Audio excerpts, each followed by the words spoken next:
Market માત્ર નંબરથી નથી ચાલતું, તે ચાલે છે સેન્ટિમેન્ટ, ડેટા અને ડિસિઝનથી.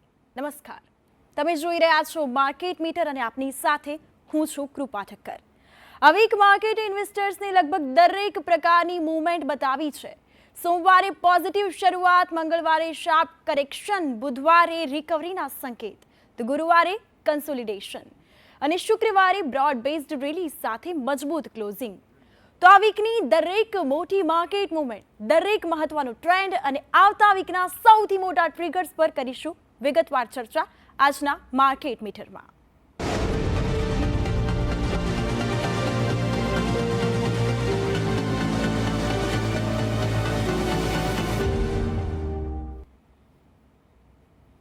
આ વીક શેર બજારમાં હાઈ વોલેટિલિટી વચ્ચે સેન્ટિમેન્ટની સતત ફેરફાર જોવા મળ્યા છે. વીકની શરૂઆત પોઝિટિવ રહી છે, પરંતુ મંગળવારે જોરદાર કરેક્શન બાદ માર્કેટ પર દબાણ વધ્યું છે. જો કે વીકના અંતિમ ટ્રેડિંગ સેશનમાં બ્રોડ બેઝડ બાઇંગના જોરે સેન્સેક્સ 965 પોઈન્ટ અને નિફ્ટી 262 પોઈન્ટના વધારા સાથે માર્કેટે મજબૂત ક્લોઝિંગ નોંધાવ્યું છે. શું આ પોઝિટિવ મોમેન્ટ્સ આગામી વીકમાં પણ યથાવત રહેશે? Q1 રિઝલ્ટ્સ, ગ્લોબલ ક્યુઝ અને FII DII ફ્લો માર્કેટની દિશા કેવી રીતે નક્કી કરશે? આવો સમજીએ માર્કેટ ડીકોડમાં.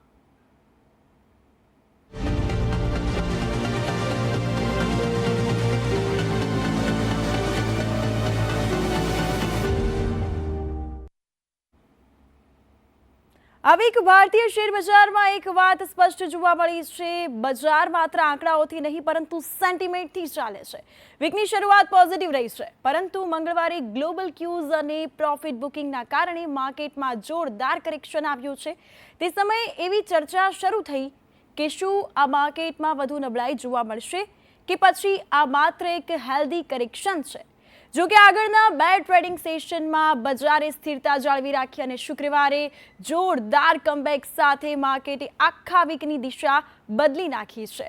સેન્સેક્સ 964 પોઈન્ટથી વધુના વધારા સાથે 78,151 પર ક્લોઝ થયો છે, જ્યારે નિફ્ટી 24,334ની સપાટીએ પહોંચી છે.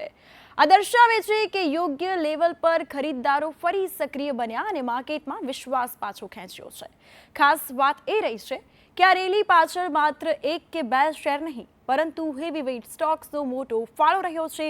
સેક્ટરલ પરફોર્મન્સ પર નજર કરીએ તો પ્રાઇવેટ બેન્ક્સે સૌથી વધુ મજબૂતી દર્શાવી છે. ખાસ કરીને IT, banking, auto realty, mobile અને ઓઇલ એન્ડ ગેસ અને FMCG સેક્ટરમાં ખરીદદારી જોવા મળી છે. એટલે કહી શકાય કે વીકના અંતિમ ટ્રેડિંગ સેશનમાં માર્કેટનું લીડરશિપ માત્ર એક સેક્ટર પૂરતું મર્યાદિત નહોતું, પરંતુ અનેક મુખ્ય સેક્ટર્સમાંથી સપોર્ટ મળ્યો છે.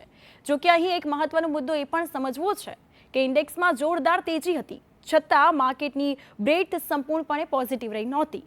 અંદાજે 1632 શેરોમાં તેજી જોવા મળી છે અને 2419 શેરોમાં ઘટાડો નોંધાયો છે.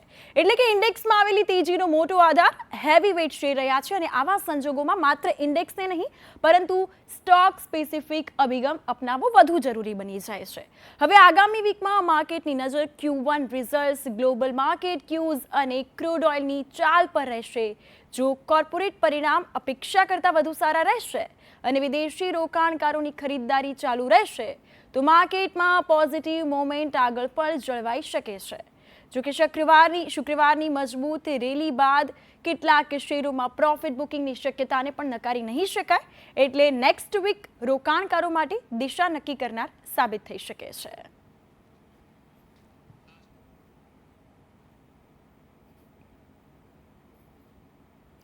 હવે વાત કરીએ આ વીકના સૌથી મોટા માર્કેટ હાઇલાઇટ્સની. એક તરફ મંગળવારનું શાર્પ કરેક્શન, બીજી તરફ શુક્રવારની બ્રોડ બેઝડ રેલી. આખરે કયા સેક્ટર માર્કેટને સપોર્ટ આપ્યો છે, માર્કેટને કયા સેક્ટર આગળ વધારી રહ્યું છે અને વિશ્વાસ રોકાણકારોનો જીત્યો છે? 5 ટ્રેડિંગ સેશનમાં કેવી રહી છે આ બજારની સફર? જોઈએ વીકલી માર્કેટ બ્લાસ્ટમાં.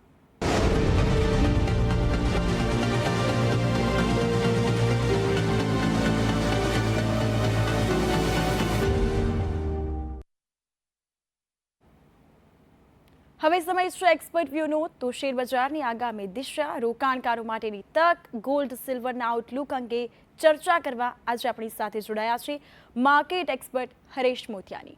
આપનું સ્વાગત છે માર્કેટ મીટરમાં.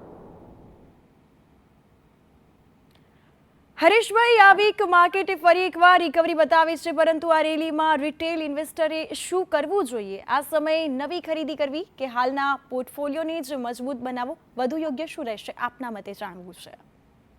જો ટેકનિકલી જોવા જાઉં અને ગ્લોબલી બધા ડેટા ને બધું જોવા જાઉં તો મને આ જે રેલી દેખાય છે આ રેલીનો ઓલમોસ્ટ એમ કહીએ ને કે એન્ડ આવવાની તૈયારીમાં છે. માર્કેટ ફંડામેન્ટલી હજી મને ક્યાં કંઈક મજબૂતી નથી દેખાડતો. એફઆઈઆઈ જે રીતના બાઇંગ હવે જો નેક્સ્ટ તમને જે બૂમ જોવા મળશે ને that is only because of FII. DII retail investors બધા પ્રયત્ન કરી રહ્યા છે, પણ એફઆઈઆઈ જે છે એ એવરી પોસિબિલિટી કે આજે અને જે રિઝલ્ટ આવવાના છે, રિલાયન્સનો આવી ગયું છે, બીજા બધા બેંકોના જે મુખ્ય ઇન્સ્ટ્રુમેન્ટ્સ છે જેના રિઝલ્ટ આવવાના છે, તો જે આવી જશે અને એની એક જે ઇફેક્ટ છે, ઇમ્પેક્ટ છે, એ આપણને સોમવાર ઓર એલ્સ મેક્સિમમ મંગળવાર સુધી આપણને જોવા મળશે. બિલકુલ. તો એક વખત સોમવાર મંગળવારના જે એક બૂમ છે એ પતી જશે પછી અગેન મારા ખ્યાલ મુજબ માર્કેટમાં તમે ફરી પાછા મંદીનું મોજું જોશો. એટલે રિટેલ ઇન્વેસ્ટર્સને સલાહ છે કે એક પહેલી વાત તો હેજિંગ વગર કામ કરવું નહીં. પહેલી વાત હેજિંગ વગર કામ ના થાય. નો નેકેડ પોઝિશન. બીજી વસ્તુ છે કે સમજી વિચારીને કામ કરવું. રિટેલ ઇન્વેસ્ટર્સ માટે ખાસ કરું છું તો એમને તો હજી રાહ જોવાની જરૂર છે. માર્કેટ મને જે 23,800 જે માર્કેટમાં એક લેવલ ચાલી રહ્યું છે અને નો ડાઉટ બધાને દેખાય છે હવે 23,800, 24,200, 300, 500 આ લેવલ બધાને દેખાય છે, રાઈટ. તો એક વખત તો 23,800 ની નીચે નિફ્ટી કે માર્કેટ તમે કહો એ આવશે ને આવશે.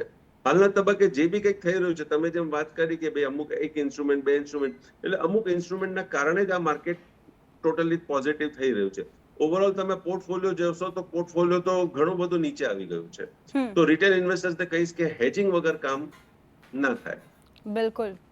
ખાસ કરીને મારે આપણે એ પૂછવું છે કે આજકાલ જો સોશિયલ મીડિયાની વાત કરીએ તો સોશિયલ મીડિયા પર મલ્ટીબિગર સ્ટોક્સની ઘણી ચર્ચાઓ ચાલી રહી છે અને આવા શેરોની પાછળ દોડવું જોઈએ કે પછી લાંબા ગાળે મજબૂત કંપનીઓમાં રોકાણ કરવું જોઈએ? કારણ કે અત્યારનું યુથ ખાસ કરીને જલ્દી તમને પરિણામ મળે, જલ્દી બધાને કમાઈ લેવું છે, એટલે ખાસ કરીને મલ્ટીબિગર શેર જે બહુ ચર્ચામાં છે, એટલે એ વિશે આપણે જણાવવું છે.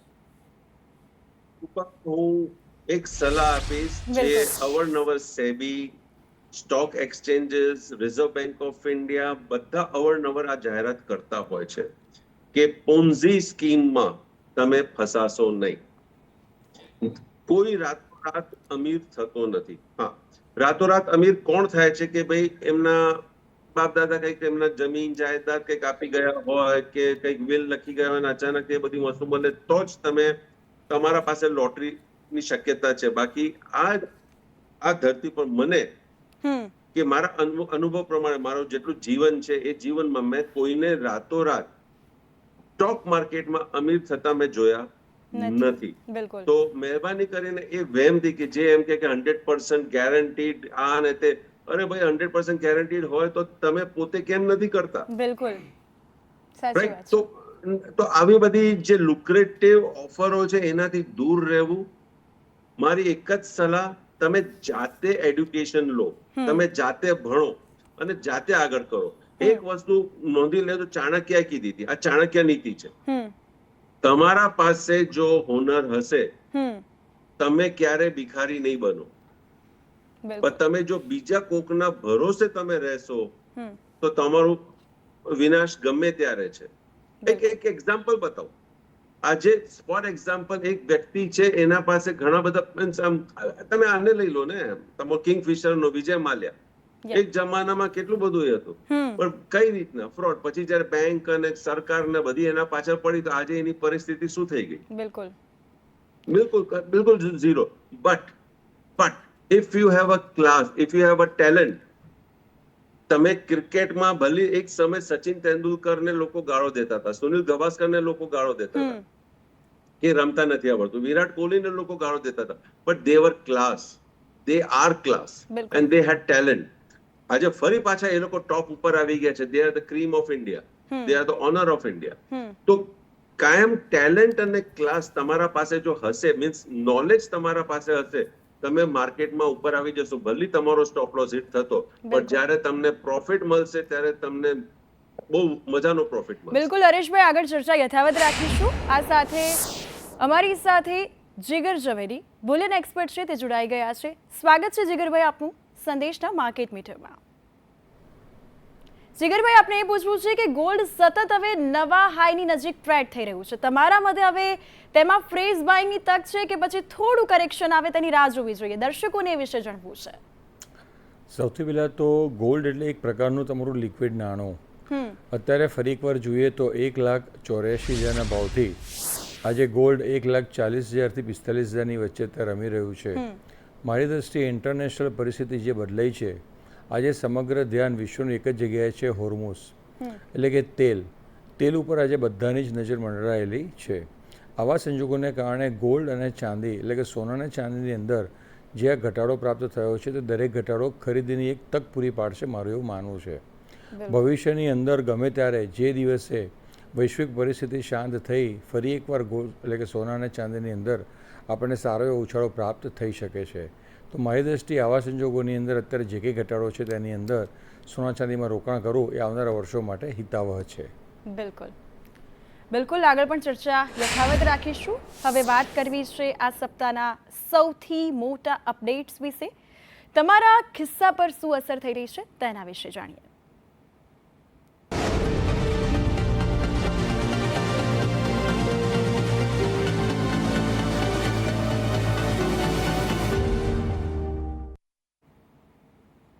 હવે વાત કરીએ આ વીકના મોટા મહત્વપૂર્ણ અપડેટ્સની, જેની સીધી અસર તમારા ખિસ્સા અને રોજિંદા જીવન પર પડી શકે છે. સૌથી પહેલા વાત કરવી છે રસોડાના બજેટની.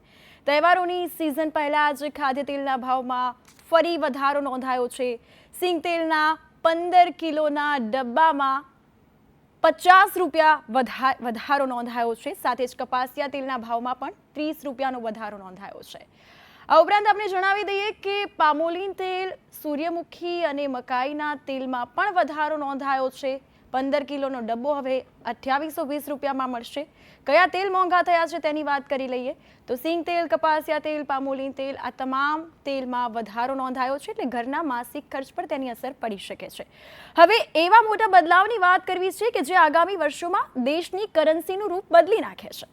રિઝર્વ બેંક ઓફ ઇન્ડિયા દેશમાં પ્રથમ વખત પ્લાસ્ટિક એટલે કે પોલિમર નોટોનો ટ્રાયલ શરૂ કરવાની તૈયારીમાં છે. શરૂઆતમાં ₹10 અને ₹20ની નોટો પર પાયલોટ પ્રોજેક્ટ હાથ ધરવામાં આવશે. એટલે હવે જે 10 રૂપિયાની અને 20 રૂપિયાની નોટ છે તે આપણને પ્લાસ્ટિક રૂપમાં જોવા મળશે. જોકે ચિંતા કરવાની કોઈ જરૂર નથી. હવે પોલિમર નોટો આવ્યા બાદ હાલની કાગળની જે નોટો છે તે હાલ ચાલુ રહેશે, યથાવત રહેશે. જો ટ્રાયલ સફળ રહેશે તો વર્ષ 2027થી તબક્કાવાર નવી પેઢીની પોલિમર નોટો ચલણમાં જોવા મળી શકે છે.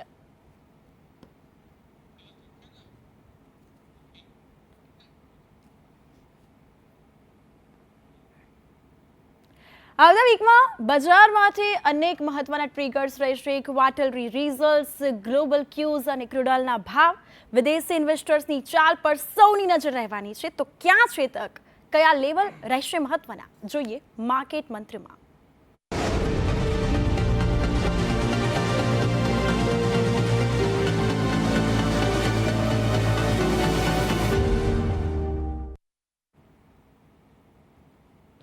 આગળ ચર્ચા યથાવત રાખવી છે. જીગરભાઈ, આપની પાસે આવીશ કે આજે ઘણા લોકો ગોલ્ડને માત્ર જ્વેલરી નહીં પરંતુ ઇન્વેસ્ટમેન્ટ તરીકે જોઈ રહ્યા છે. હાલના સમયમાં ફિઝિકલ ગોલ્ડ, ગોલ્ડ ETF કે પછી ડિજિટલ ગોલ્ડ, આ ત્રણમાંથી સૌથી સ્માર્ટ પસંદગી આપના મતે શું કહી શકાય? સૌથી પહેલાં તો મેં આપને જણાવ્યું તેમ કે આજના સમયમાં પણ જ્યારે કોઈ લિક્વિડની વાત આવે, બેંક FD કરી હોય, તમે શેર્સમાં રોકાણ કર્યું હોય કે SIPમાં કર્યું હોય, જ્યારે આપણે તેને ઉપાડવું હોય ત્યારે મને ખબર છે કે આપણે 1-2 દિવસની રાહ જોવી પડતી હોય. પરંતુ જ્યારે તમે ગોલ્ડમાં રોકાણ કર્યું હોય અને તમારી પાસે હાથ ઉપર જ્વેલરી અથવા તો 24 કેરેટના ફોર્મેટની અંદર જો ગોલ્ડ પડ્યું હોય તો તમે અડધી રાત્રે પણ તેના રૂપિયા ઉપજાવી શકો છો. તેના કારણે જ આજની તારીખમાં અને છેલ્લા 2 વર્ષની અંદર સતત વૈશ્વિક લેવલ ઉપર જે અશાંતિ જોવા મળી છે તેની અંદર સેફ હેવન તરીકે પણ જોવા જઈએ તો સોનાની અંદર રોકાણ વધેલું છે. રશિયા અને યુક્રેનનું યુદ્ધ ચાલુ થયું ત્યારે 65,000ના ગોલ્ડનું આજે 1,84,000નો ભાવ વિશ્વ લેવલ ઉપર વિવિધ સેન્ટ્રલ બેન્કો દ્વારા ખરીદારી કરવી, લોકો દ્વારા સોના પર વિશ્વાસ મૂકવો, વિવિધ દેશો દ્વારા પણ સોનું લઈ અને યુક્રેનમાંથી જે લોકો બીજા અન્ય દેશોમાં વસવાટ કરવા ગયા તેમને પણ ગોલ્ડની મહત્વતા સમજાવી કે આ એક જાતનું કરન્સી છે જે કોઈપણ દેશના ચલણમાં કન્વર્ટ થાય છે. બિલકુલ. આવા સમગ્ર સંજોગોને ધ્યાનમાં રાખી અને પબ્લિકનો એટલે કે આપણે જનતાનો 100% વિશ્વાસ old is gold but gold is never ઓલ્ડની ઉક્તિ સાથે જે અનાદિકાળથી આપણી પરંપરા રહી છે કે વિવિધ પ્રસંગોની અંદર કે તહેવારોની અંદર આપણે સોનાની ખરીદી જેવી જેની યથાશક્તિઓ તે પ્રમાણે કરતા હોઈએ છીએ અને મહામૂલી બચત વિવિધ ગૃહિણીઓ દ્વારા જે પોતાની કરકસરથી બચાવતા હોય છે તેઓ પણ સોનાની અંદર તેનું ઇન્વેસ્ટમેન્ટ કરતા હોય છે એક રોકાણ સ્વરૂપે. આ સમગ્ર સંજોગોને જોવા જઈએ તો સોનું અને ચાંદી ભવિષ્યની અંદર પણ પોતાની ચળકાટ જાળવી રાખશે મારું માનવું છે. રહી વાત કે ભાઈ આજની ન્યૂ જનરેશન આપણે જેને ઝેનઝી સ્વરૂપે ઓળખીએ છીએ એ લોકો આજની તારીખમાં પોતાના ઘરે લેપટોપ ઉપર બેઠા બેઠા પણ રોકાણ કરવાની મહેચ્છા દર્શાવતા હોય છે. આવા સમગ્ર સંજોગોની અંદર જ ગવર્મેન્ટ દ્વારા ગોલ્ડ અને ગોલ્ડ ETF, સિલ્વર ETF અને SIPની સંરચના કરવામાં આવેલી છે. તો જે મિત્રોને સગવડ એવી છે કે ભાઈ મારે હાલમાં ફિઝિકલ ગોલ્ડ નથી જોઈતું તો તે લોકો દ્વારા ગોલ્ડ ETFની અંદર મોટા પાયે રોકાણ કરવામાં આવી રહ્યું છે. હાલમાં પણ ગોલ્ડ ETF એ માર્કેટની અંદર અંદાજિત 28% જેવો પોર્શન રોકાણની અંદર ભાગ ધરાવી રહ્યું છે. ફિઝિકલ ગોલ્ડની વાત કરીએ તો ફિઝિકલ હાલની તારીખમાં પણ જોવા જઈએ તો 78થી 80% લોકો ફિઝિકલ ગોલ્ડ તરફનું પ્રયાણ એમનું વધારે છે કે ભાઈ આપણે સોનું જોઈને ચકાસીને જ લેવું જોઈએ. ગવર્મેન્ટ દ્વારા પણ આ જ પરિસ્થિતિને ધ્યાનમાં રાખીને BIS હોલમાર્કને મેન્ડેટરી કરવામાં આવી છે સોના અને ધીમે ધીમે હવે ચાંદી ઉપર પણ આવી રહ્યું છે. સાથે સાથે જે રિફાઇનરીઓ પ્રમાણભૂત છે ગવર્મેન્ટ દ્વારા તે લોકો દ્વારા જ MCX, NCDX વગેરે માધ્યમોથી જોવા જઈએ અને ગિફ્ટ સિટીમાં એક સૌથી મોટું ઇન્ટરનેશનલ માધ્યમ IIBX દ્વારા કઈ રીતે નાના જ્વેલર્સોને જૂનું સોનું હોય તેમજ નવું સોનું 1% રિબેટથી સેપા હેઠળ આપી શકાય જેનો ચોક્કસ ફાયદો ગ્રાહકોને મળી શકે તે માટેનો ગવર્મેન્ટ પ્રયત્ન કરી રહી છે. તો સમગ્ર સંજોગોની અંદર જોવા જઈએ તો સોના ચાંદીનું રોકાણ આવનારા ભવિષ્ય માટે ખૂબ જ સારું રહેશે મારું એવું માનવું છે. બિલકુલ. હરીશભાઈ આપને પૂછવા માંગીશ કે આજનું યુથ ખાસ કરીને હવેની જે જનરેશન છે તે ભવિષ્યનું અત્યારથી જ વિચારવા લાગી છે, ફ્યુચરને લઈને અત્યારથી જ સિક્યોર થવા માંગે છે.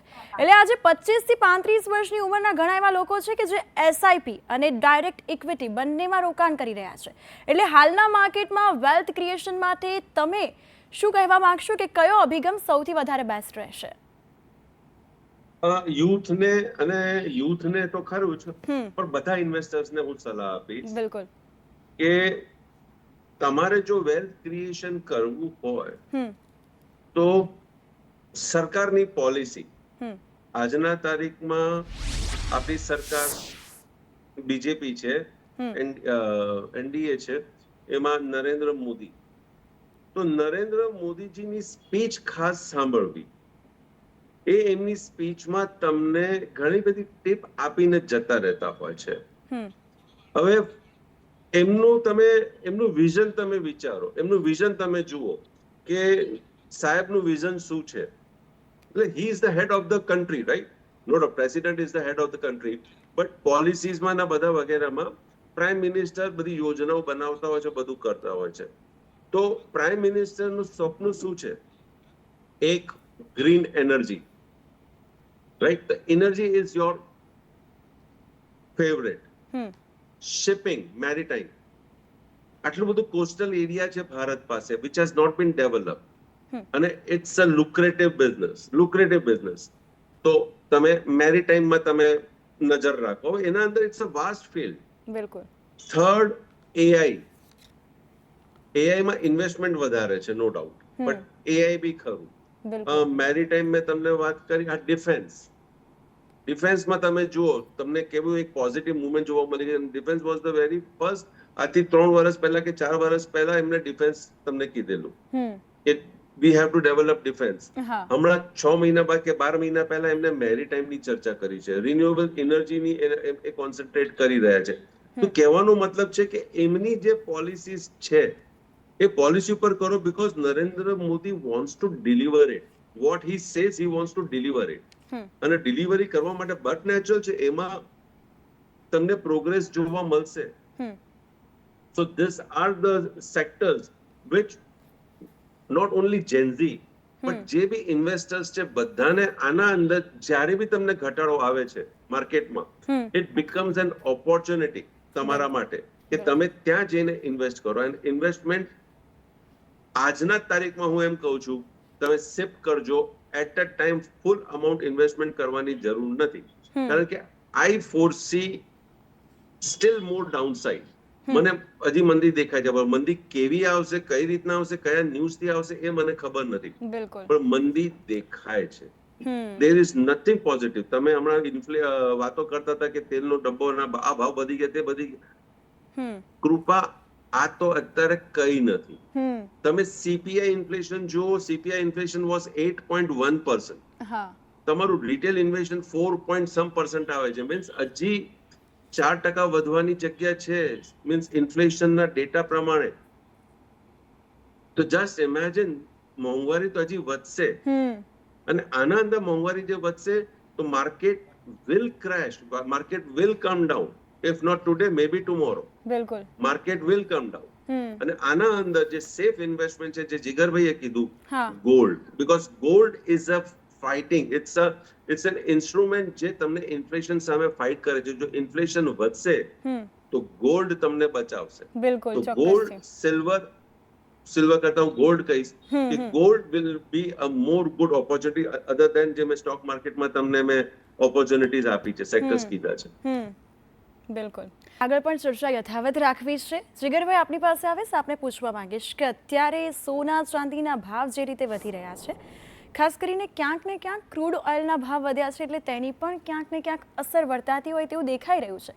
એટલે સ્વાભાવિક છે કે જૂનું સોનું ઘણા લોકો પાસે પડ્યું છે, એટલે આજે લોકો એવું વિચારી રહ્યા છે કે ભાઈ જૂનું સોનું જે છે તે વેચીને આપણે નવા સોનામાં ઇન્વેસ્ટ કરીએ. એટલે તમે ગૃહિણીઓને, ખાસ કરીને ગૃહિણીઓ વધારે વિચારતી હોય છે, એટલે તમે તમારા રેફરન્સ મારફતે તમે એમને શું સલાહ આપશો?